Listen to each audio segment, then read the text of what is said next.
Thanks for tuning into Cheating Confessions. Don't miss the jaw-dropping conclusion. The evening began with a sudden jolt that reverberated through my entire body. We had just returned to our Chicago home after a casual dinner at our favorite restaurant, Lombardi's on 5th, when my husband, without any warning, took hold of my arm, gently yet firmly, and looked at me with a penetrating gaze that I hadn't seen in years. At 47, Mark had always been laid back and predictable, so this sudden intensity caught me completely off guard. I felt my pulse quicken, wondering if he was about to share something important, something he hadn't wanted to say in public. "Hey," he began in a low voice, sounding uncharacteristically hesitant. "I've been thinking about something different. Something we might try." I let out a small laugh, expecting him to suggest a new travel plan or maybe some unconventional home project, but his next words froze me in place. "How about having Logan and Eric over this weekend for a different kind of night?" I stared at him, blinking, feeling the room shift as I tried to understand what he meant. Logan and Eric were his closest friends from college. They'd been there for every major event since we met. They were practically family. We'd had them over 100 times before, but this suggestion had an edge to it, something that felt like stepping out onto a high ledge. "What do you mean, different?" I asked, half laughing, my voice tinged with an uneasy amusement, hoping I had misinterpreted. But his gaze remained steady. "I mean, let's try having a night with no boundaries, no expectations." He paused, watching my reaction closely. "Maybe we can explore something new together." The way he said it sounded casual, as if it were just a spontaneous idea, but there was a weight in his voice that hinted at something deeper. I felt my heart begin to race as I took in his suggestion, emotions swirling within me. Surprise, curiosity, a touch of fear. The seriousness in his gaze made me realize he had rehearsed this moment in his mind many times. Forcing myself to smile, I nodded, not wanting him to see how unsettled I felt, but inside, questions were bubbling up rapidly. Why now? And why with Logan and Eric? I'd known Mark for so many years. He wasn't the type to throw out random ideas without a good reason. By the time we stepped back into the house, my thoughts were swirling, trying to decode what Mark had said. Yet he didn't bring it up again. Instead, he kissed me lightly on the forehead, a familiar gesture that, strangely, now felt both comforting and alien, and murmured, "Let's not overthink it." I watched as he disappeared into the bedroom, leaving me standing alone in the softly lit hallway. The quietness of our home seemed suddenly too loud. That Friday evening, Logan and Eric arrived precisely on time. At 45, I'd become accustomed to the routines of these visits, their familiar rhythms. Logan, with his easy charm and quick wit, and Eric, who was quieter but equally warm, had become an integral part of our lives. They each brought wine and laughter, filling our home with voices and energy. Yet, I caught myself scrutinizing them, wondering if they knew about the strange conversation Mark and I had just days before, or if I was the only one still fixated on it. We decided to take our dinner up to the rooftop, overlooking the city lights of Chicago. It was an ideal night for it. The sky was clear, a cool breeze drifted around us, and the soft hum of city life created a perfect backdrop. We set the table together, each passing plates and glasses, everyone standing a little closer than usual, perhaps a bit more intentional in their movements. As we settled in, I noticed Logan's hand linger on mine a moment longer than necessary as he passed me a wine glass. I brushed it off with a light smile, but my heart skipped a beat. I sensed an odd, magnetic energy between us all, something unspoken weaving through the spaces between our words. Mark seemed in especially high spirits, his laughter louder than usual, filling the night air. He seemed so relaxed, as if he had eagerly awaited this evening. Logan and Eric joined in on his jokes, their responses equally animated, but every so often, I'd catch one of them looking at me, a flicker in their eyes that I couldn't quite identify. After a while, Mark excused himself, mentioning that he'd forgotten another bottle of wine downstairs. I watched as he disappeared down the stairs, leaving me alone with Logan and Eric. They seemed to notice his absence immediately, and a different silence settled over us, one that felt thick with anticipation. Suddenly, I could feel both of their eyes on me, and I became hyper-aware of every move I made, from brushing a strand of hair behind my ear to how I held my glass. Out of nowhere, Logan leaned closer, his voice softer than usual, almost hesitant. "Are you okay? You seem a little different tonight," he asked. I forced a laugh, though it came out awkwardly. "Oh, just a bit tired, I guess." But Logan didn't pull back. His gaze softened, his expression both open and earnest. "You don't have to pretend," he murmured, reaching out and gently tucking a loose strand of hair behind my ear. Such a simple gesture, yet the touch of his fingers sent a shiver down my spine. I couldn't bring myself to look away, and before I knew what was happening, he leaned in, his lips brushing against mine, tentative yet unmistakable. For a moment, I froze, caught in a whirlwind of emotions I could hardly name: the shock, the uncertainty, the undeniable thrill of something forbidden. I didn't pull away, and that one small choice felt monumental, as though a line had been crossed, one that I hadn't realized was even there until this instant. The moment shattered with the sound of footsteps. I jerked back, my heart racing, just as Mark reappeared, wine bottle in hand, completely unaware of the shift that had taken place. Logan and Eric returned to their seats, each of us pretending that nothing had happened, yet the atmosphere was undeniably altered. Mark settled back beside me, placing his hand on my shoulder. I tried to focus on his words, to laugh at his jokes, but my mind was racing. I forced a smile, hoping he wouldn't notice the slight tremor in my voice. Inside, I knew something had already shifted beyond my control. As we returned to the apartment, my thoughts were still tangled from what had happened on the rooftop. Mark, however, seemed entirely at ease, as if he wanted the night to continue flowing in this strange direction. He had that playful glint in his eye, one I recognized from his more spontaneous moments, though it felt strangely out of place. "Hey, how about we try something fun?" he asked, glancing around the room with a mischievous spark. I managed a small smile. "Isn't dinner and drinks enough?" I attempted a laugh, but it sounded weak, even to my own ears. "Oh, come on," he protested, nudging me lightly. "We haven't had a game night in ages. What better way to end the night than with a little friendly competition?" His grin was infectious, and though I felt torn between joining in or escaping to the bedroom, his enthusiasm was hard to resist. Logan and Eric quickly agreed, already moving to clear the table for whatever Mark had in mind. I tried giving him an out, hoping he'd sense my hesitation. "I'm not sure I'm really up for it," I murmured. But he just squeezed my hand with that irresistible charm of his, looking into my eyes.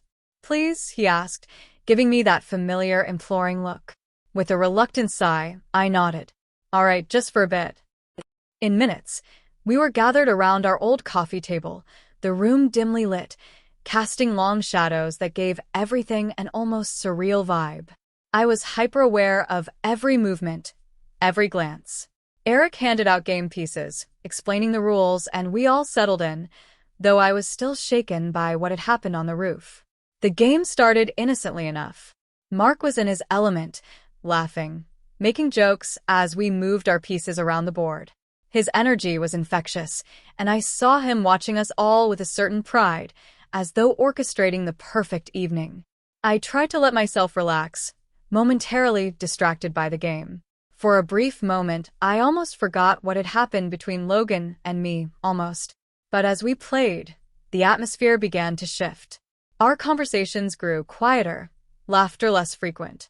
I noticed Logan and Eric exchanging glances, almost like they were sharing some unspoken joke that I wasn't in on. Then, at one point, I caught Eric's gaze, and he held it just a second too long, his expression unreadable. Mark seemed oblivious, leaning back with an arm draped over my shoulders. "You having fun?" he asked, his voice carrying a note of satisfaction. I forced a nod, giving him a weak smile. "Yes, definitely," I replied, though deep down, I knew that wasn't entirely true. I was trying to stay in a moment, ignoring the turmoil churning inside me. As the game wore on, the tone became even more subdued. Logan or Eric would occasionally catch my eye, glances flickering with something I couldn't quite name. Mark didn't notice the change, his laughter loud, echoing a bit too much in the dim room. The game dragged on longer than expected, and I felt my patience beginning to wear thin. I sensed that Mark was reveling in this scene, enjoying all of us together in a way I still didn't quite understand. As the night stretched on, so did the tension, wrapping around us like the darkness outside. I had a strange, creeping feeling that this was just the beginning. Finally, the game wound down after midnight, but it seemed Mark still wasn't ready for the night to end. He leaned back, looking around the room with an oddly satisfied expression, as though he had orchestrated some grand event. I felt exhausted, and yet, there was a heaviness in the room that Mark didn't seem to notice. Logan and Eric exchanged a quick look, a silent exchange that made me uneasy. "All right," Mark said, stretching as he stood up. "How about I grab one last bottle of wine?" He disappeared into the kitchen, leaving me alone with Logan and Eric once again. The room fell into an uncomfortable stillness. I found myself staring at the scattered game pieces, avoiding their gazes. Then, after a moment, Eric cleared his throat, breaking the silence. "Tonight's been different," he said in a neutral tone, though his eyes held a glimmer of something more. I managed to smile, though it felt forced. "Different good, I hope." Eric smiled back, but it was Logan who leaned forward, his gaze intense, almost too focused. "Good," he echoed quietly. "Very good, actually." The look in his eyes made me swallow. My pulse suddenly loud in my ears. I forced myself to look away, gripping the edge of my chair, feeling as though I'd been thrust into a spotlight. The charged glances, the lingering touches, everything from earlier came rushing back, leaving me feeling both exhilarated and uneasy. Just as I was about to say something, Logan reached out, his hand brushing lightly against mine where it rested on my knee. His touch was gentle, barely there, but it sent a jolt through me. I looked up, meeting his gaze, and for a split second, everything around us seemed to blur.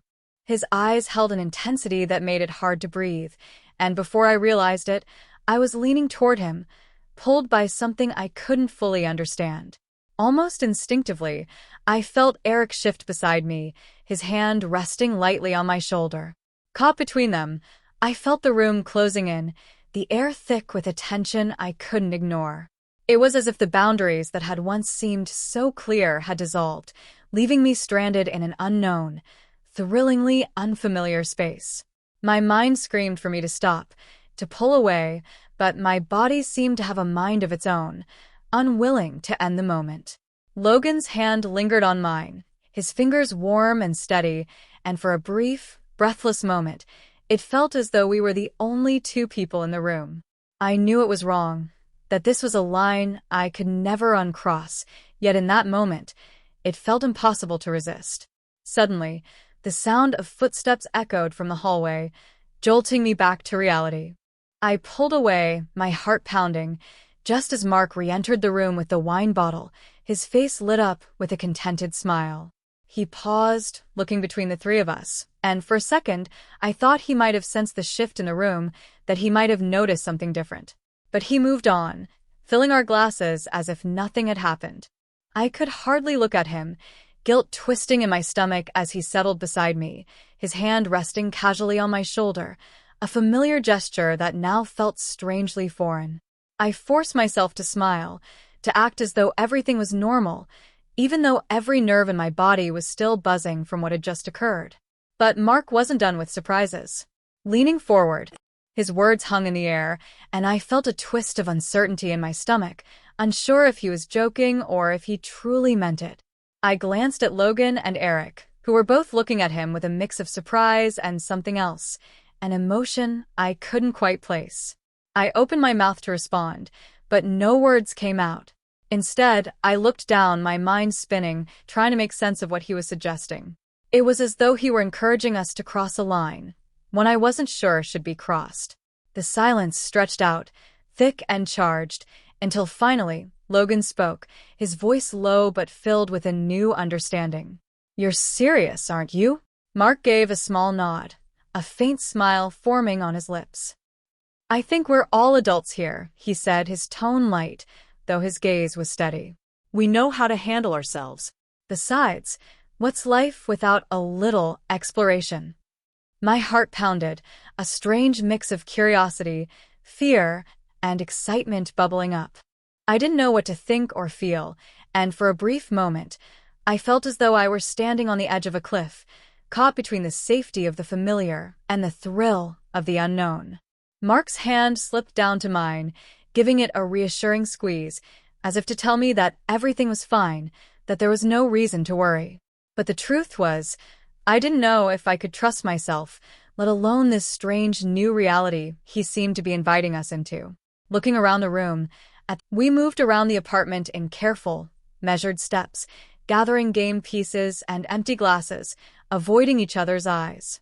Mark kept glancing at me with a faint smile, as though he had shared some great secret with the room, as though he was pleased with the responses he'd seen. I tried to mirror his calm, tried to match his steady expression, but inside, my thoughts were spiraling. I excused myself to get some air, stepping out onto our small balcony.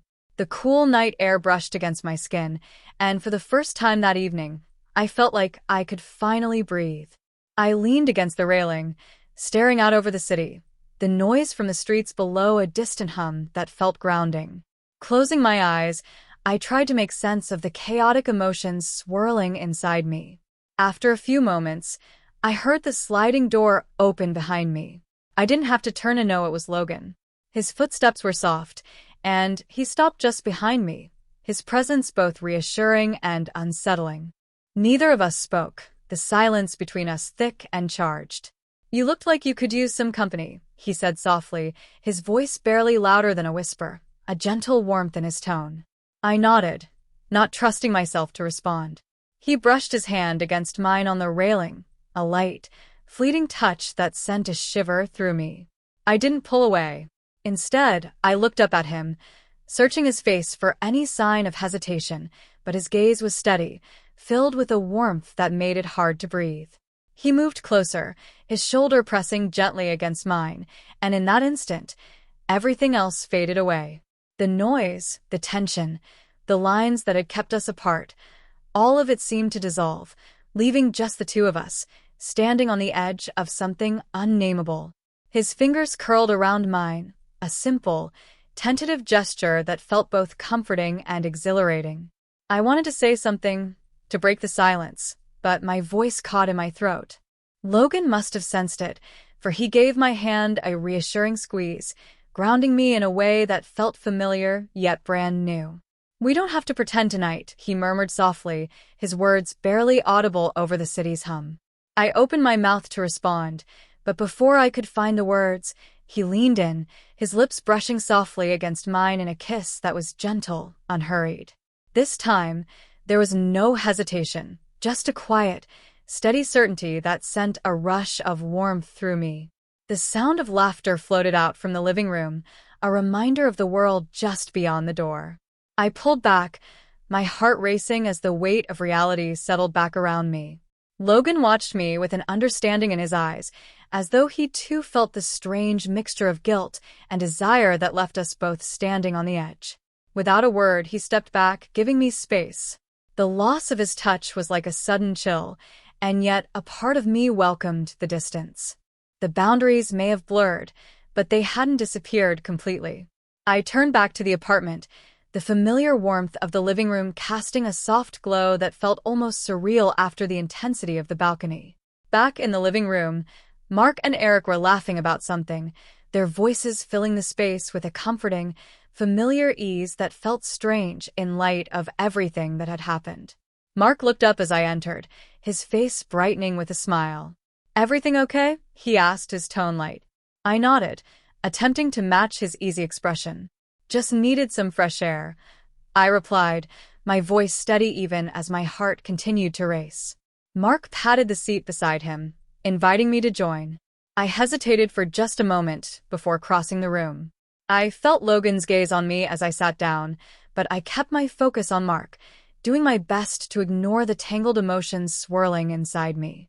We sat there, talking and laughing, pretending that everything was the same as always, though all of us knew it wasn't. I could feel the tension building, the weight of unspoken thoughts pressing down on us. And I knew that eventually something would have to give.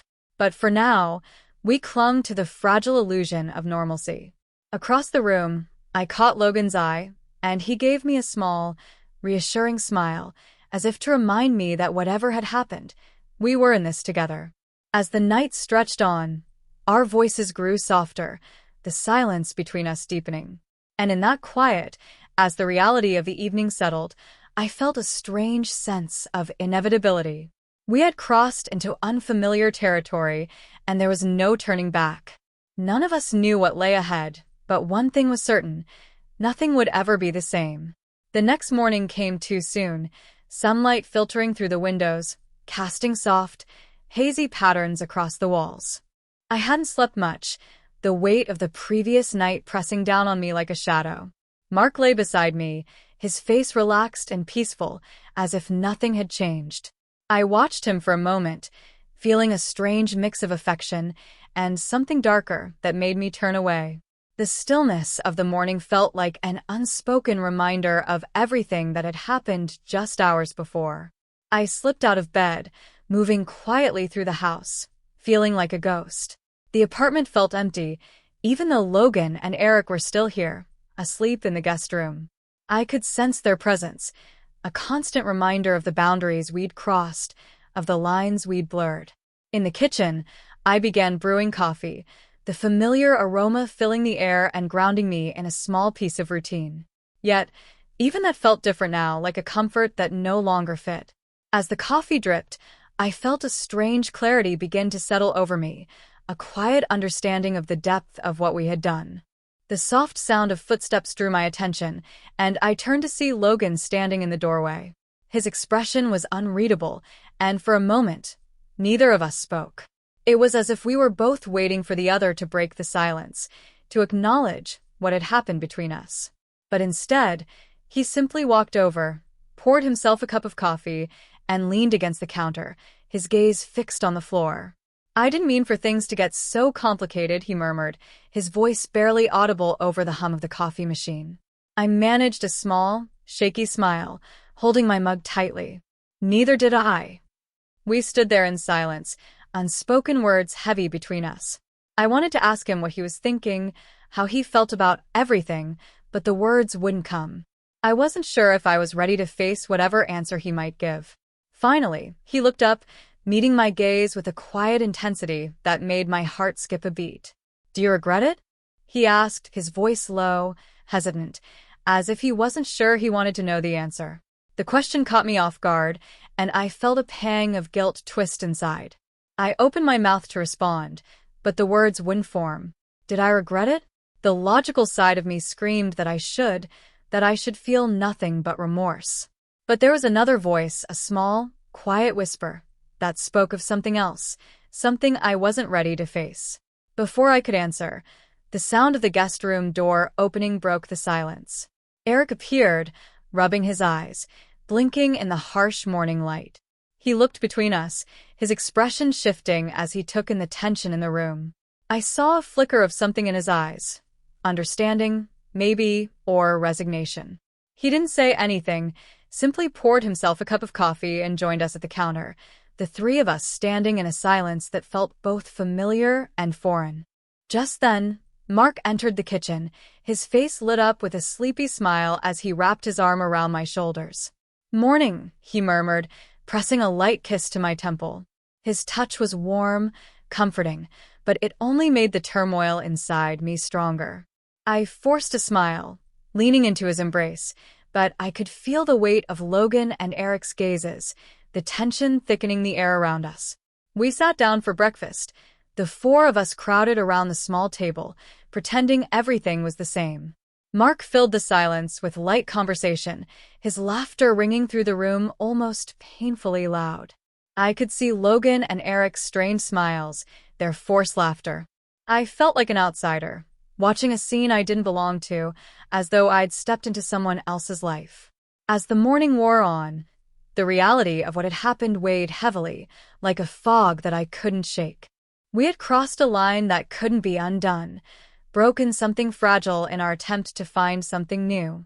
I looked around the table at faces I thought I knew, realizing I no longer recognized them, or myself. Finally, as we finished breakfast, Mark looked at me, his gaze serious, steady. "So," he said, his voice calm but with an edge I couldn't quite place. "What's next?" The question hung in the air, and I felt a cold knot form in my stomach. I didn't know how to answer, didn't know what he wanted to hear. I glanced at Logan and Eric, hoping to find reassurance, but their faces were as conflicted as my own. I don't know," I whispered, barely audible. Mark's gaze hardened, and I saw something flicker in his eyes, something that made my chest tighten. He leaned back, his jaw clenched, and for the first time, I saw cracks in his carefully composed expression, a glimpse of the turmoil beneath. The silence stretched unbearable, and I felt an overwhelming urge to escape, to run as far as I could. But I was rooted to the spot, trapped in this moment, in this life that had taken an unfamiliar shape. And as I looked at each of them, Mark, Logan, Eric, I felt a terrible, sinking realization settle over me. There was no going back, no way to undo the choices we'd made, the lines we'd crossed, the life we'd shared, the trust we'd built. It was all shattered, scattered like ashes in the wind. In that moment, as I sat there in the quiet aftermath, I realized I didn't know any of us at all.